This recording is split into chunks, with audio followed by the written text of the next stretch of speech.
Kraig Smyth here, MyBizGuide, Business of Being Human, your friendly neighborhood wellness advocate.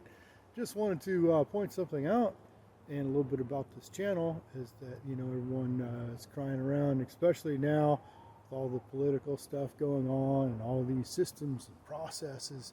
But what about the mentality that created those systems and processes?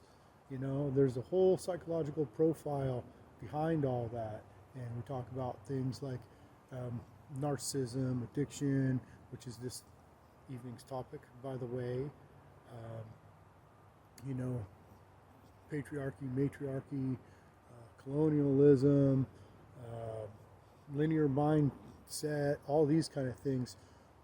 But what is the behavior behind all these systems that have been implemented? And that's what we want to talk about. Because when we undo those, when we understand the thought process behind these things and behind people's actions, that's the way to really reconcile and heal and understand and grow forward. So I highly encourage that conversation and will facilitate that conversation. Tune in. Thanks for tuning in. Have a good day.